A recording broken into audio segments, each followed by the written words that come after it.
Pennsylvania Senate Republicans voted Wednesday to subpoena vast troves of personal information about millions of voters, including partial Social Security numbers, as they engage with false conspiracies about the 2020 election. The vote comes as Republicans across the country have pushed for so-called audits of last year's election, saying they are a necessary response to doubts sowed by former President Donald Trump and Republicans themselves.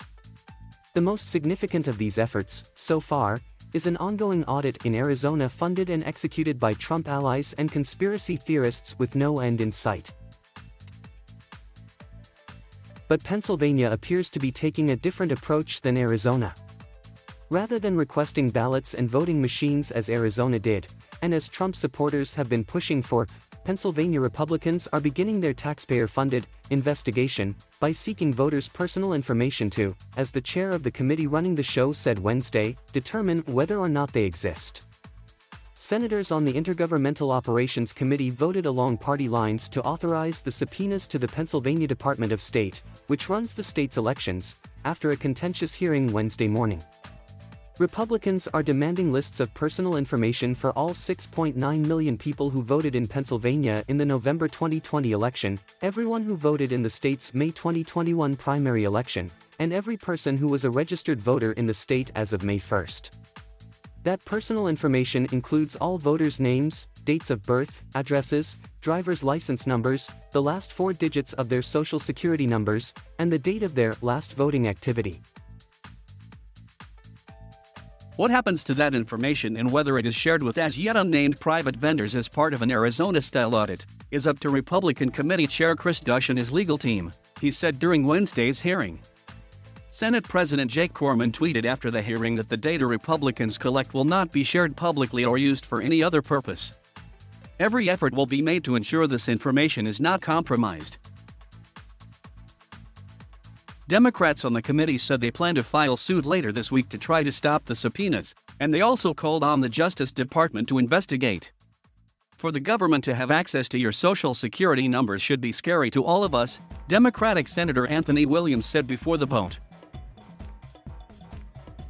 The Department of State, so far, has refused to comply with requests to participate in the Republican investigation, citing ongoing litigation. Fulton County sued after the department decertified its voting machines after the county did its own audit, which found no evidence of fraud.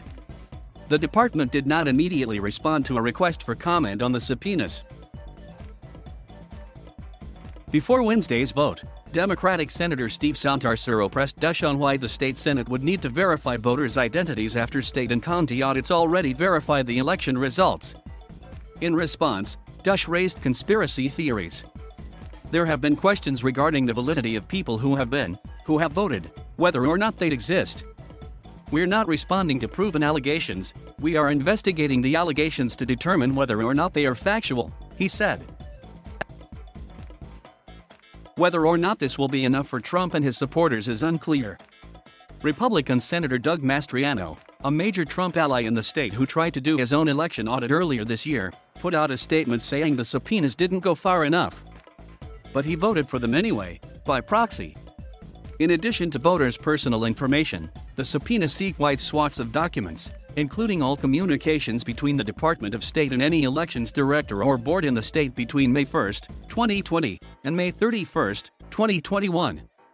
Another section of the subpoenas requests a copy of each and every version of all directions, guidance, policies, or procedures in effect at any time between August 1, 2020 and June 30, 2021 relating to elections, election systems, mail-in ballot applications, ballots, voting, compliance with state or federal election laws, polling places, and/or poll watchers.